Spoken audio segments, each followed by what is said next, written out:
10 perabot dapur yang diam-diam membuat pengeluaran listrik dan gas membengkak. Ibu minimalis wajib tahu. Sebelum lanjut lagi, jangan lupa untuk klik tombol subscribe, share, dan like ya. Makasih, dan kita lanjut sekarang. Halo Bunda semua, semoga semuanya sehat selalu ya. Bu, pusing 7 keliling ya?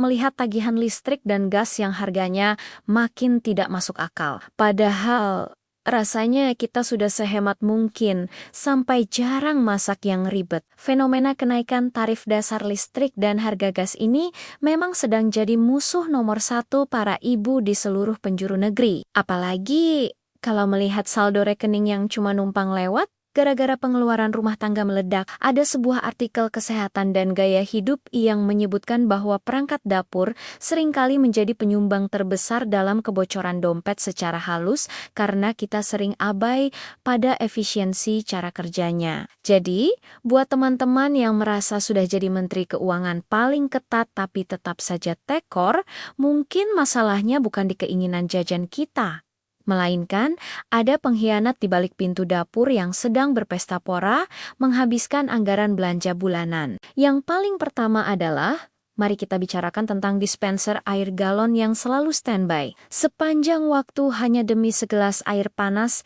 yang seringnya malah tidak kita pakai buat bikin kopi. Bayangkan saja, mesin itu terus memanaskan air secara berulang. Setiap kali suhunya turun sedikit, seolah-olah kita mau bikin hajatan teh manis setiap 5 menit sekali, padahal kita cuma butuh minum air biasa. Lebih baik gunakan termos manual saja kalau memang tidak terlalu darurat butuh air mendidih, karena membiarkan dispenser menyala seharian itu sama saja dengan membiarkan uang receh mengalir keluar dari dompet lewat kabel listrik yang menempel di tembok tanpa henti. Contoh nyatanya, coba hitung berapa kali dispenser itu berbunyi cetek saat memanaskan ulang dalam 1 jam.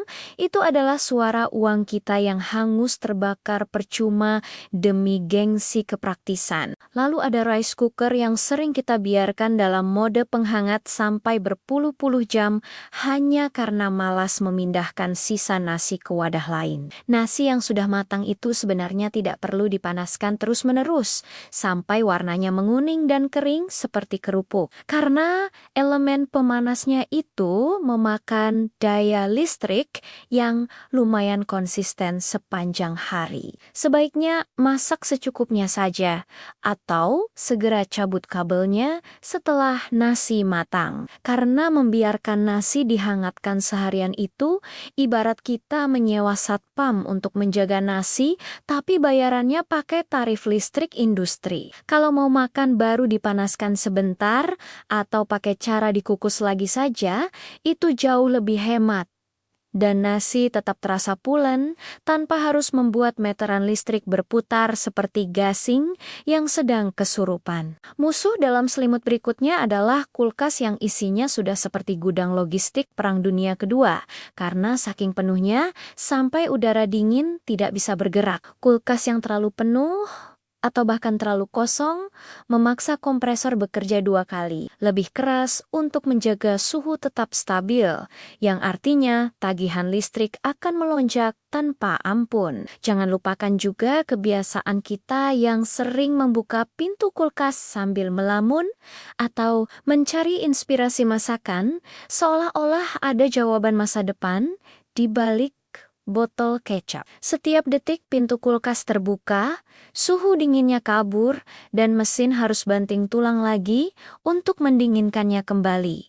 Jadi pastikan kita sudah tahu mau ambil apa sebelum menarik pintu kulkas tersebut dengan penuh perasaan. Bicara soal memasak, kompor gas juga punya rahasia gelap kalau kita sering menggunakan api besar yang menjilat-jilat sampai keluar dari pantat panci, karena itu adalah pemborosan yang hakiki. Api yang terlalu besar tidak akan membuat masakan cepat matang, melainkan hanya membuang-buang gas ke udara bebas. Sementara panasnya tidak fokus ke dasar alat masak yang kita gunakan. Gunakan api sedang yang pas dengan diameter panci supaya efisiensi panasnya maksimal dan tabung gas tidak cepat habis sebelum waktunya gajian tiba. Contoh logisnya, kalau kita merebus air dengan api yang meluber ke samping, yang panas itu udara di dapur kita, bukan air di dalam panci. Jadi, jangan heran kalau dapur terasa seperti di padang pasir, tapi air tidak kunjung mendidih. Peralatan kecil seperti blender dan mixer juga jangan dianggap remeh.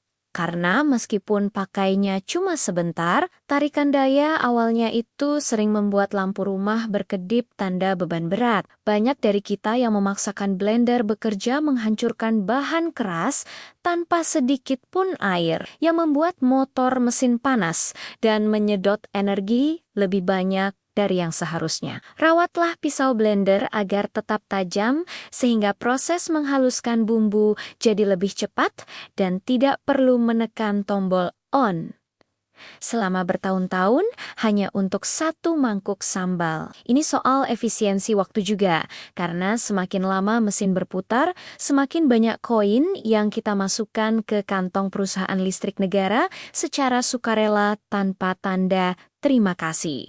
Microwave seringkali jadi andalan ibu minimalis, tapi kalau dipakai untuk mencairkan daging beku dari nol, itu namanya mengundang bencana finansial lewat jalur gelombang mikro. Gunakanlah teknik mencairkan makanan di suhu ruang atau rendam dalam air lebih dulu sebelum dimasukkan ke microwave supaya durasi penggunaannya bisa dipangkas sesingkat mungkin. Alat ini memang praktis sekali untuk memanaskan sisa makanan semalam. Tapi kalau fungsinya beralih jadi kompor utama untuk memasak dari mentah, bersiaplah untuk menangis saat melihat tagihan bulanan. Microwave itu ibarat mobil balap yang keren tapi boros bensin, jadi pakailah untuk sprint jarak pendek saja.